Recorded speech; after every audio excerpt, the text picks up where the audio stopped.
Bonjour à tous, bienvenue pour cette première vidéo FAQ de la chaîne. Alors, à la base, c'était à l'occasion des 15 000 abonnés que je voulais faire une vidéo FAQ. Mais disons que...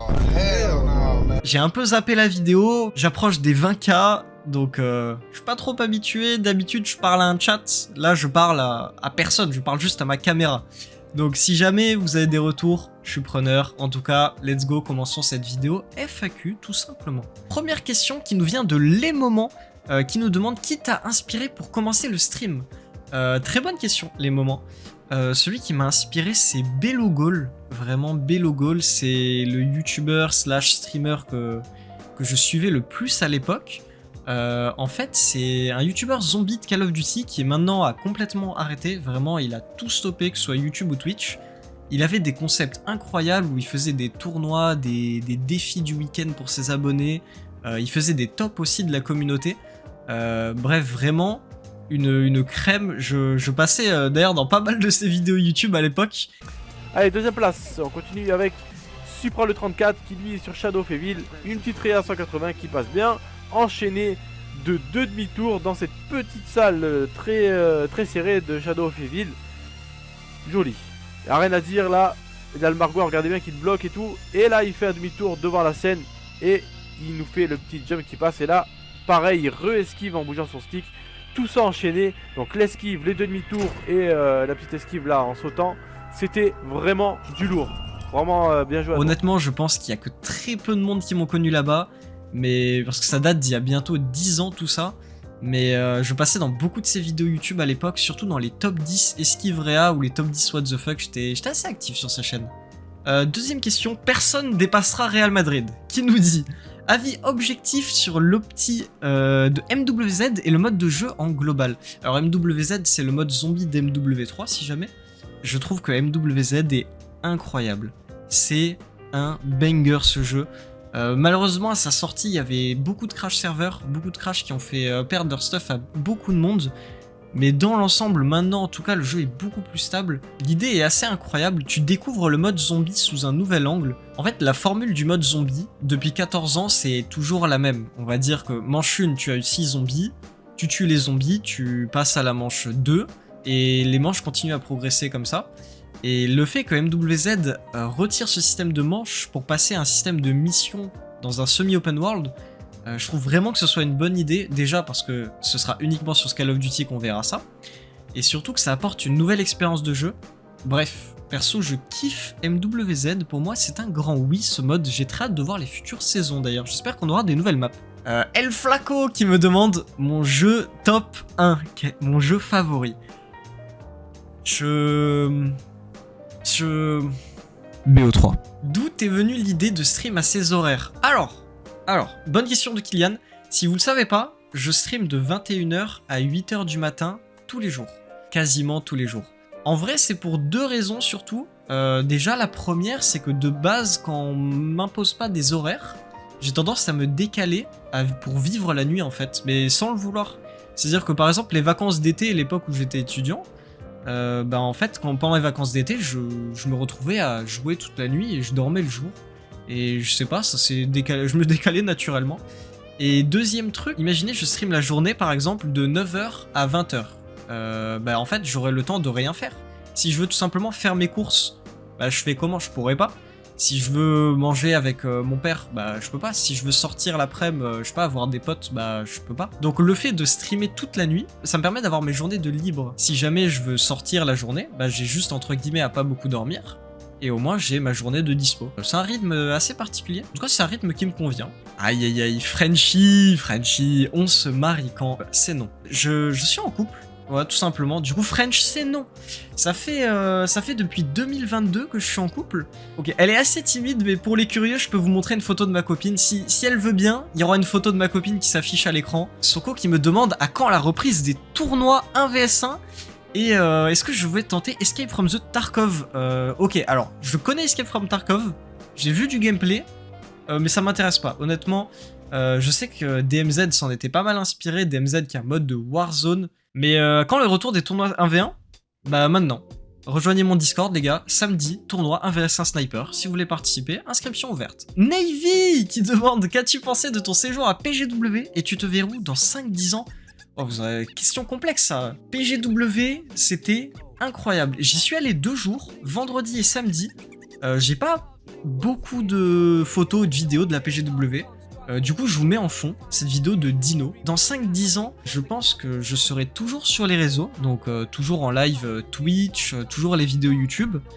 Mais le rythme aura évidemment drastiquement diminué, parce que je peux pas continuer un rythme de 77 heures de live par semaine indéfiniment. Je pense que j'habiterai dans un autre pays. J'aimerais beaucoup découvrir d'autres pays, mais pas pour des vacances, mais même carrément y vivre sur une durée plus ou moins longue. J'aimerais beaucoup faire ça. Et je pense que dans 5-10 ans, ce serait le moment typiquement où j'aimerais essayer de vivre dans d'autres pays pour découvrir un petit peu tout ça. Darkso qui me demande quel personnage historique a été important pour la France. Mais qu'est-ce que c'est que ces questions? Quelle serait ta devise dans la vie? Pas la crypto. Elle connaît. Et penses-tu que les extraterrestres existent? Alors, j'avoue que je me suis pas penché énormément sur un personnage historique important de la France. Je dirais Napoléon, général de Gaulle. Ouais, j'ai peur de dire des conneries. Ma devise dans la vie, ça serait « Ce n'était pas mieux avant, ce sera mieux après ». Tout simplement parce que le passé, on peut pas le changer. Donc ça sert à rien de le ruminer indéfiniment, alors que l'avenir, comme il ne s'est pas encore produit, on peut le décider. On peut tous décider de ce que va être la suite de notre vie. C'est un peu mon mindset dans le sens où j'aimerais que ma vie future soit meilleure que celle que j'ai actuellement.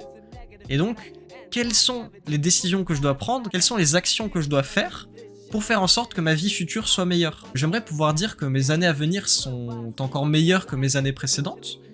Et du coup, qu'est-ce que je dois faire pour parvenir à ce résultat?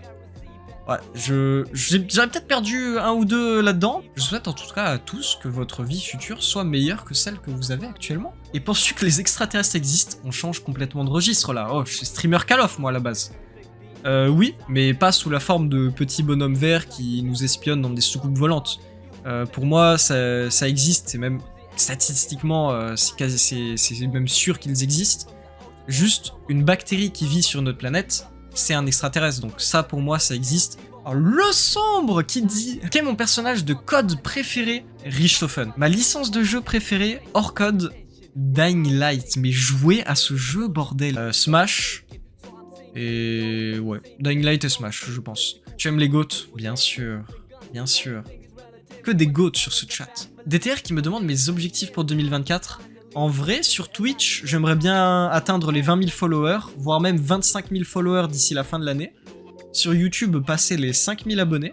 N'hésitez pas à vous abonner, les gars. Et l'objectif principal, c'est avant tout de continuer d'être heureux. Voilà, c'est aussi tout ce que je vous souhaite, les gars. Je pense qu'on l'oublie souvent, mais c'est l'essentiel, en vrai. Jacques Bach, où te vois-tu dans 10 ans? Bah, je l'ai répondu. Que penses-tu de l'évolution de la licence de Call of? La licence a évolué dans le bon sens, selon moi. On s'est débarrassé du système de DLC pour venir à un système de saison. On se retrouve à avoir encore plus de contenu qu'avant, et en plus gratuitement. Donc ça, c'est vraiment pas mal.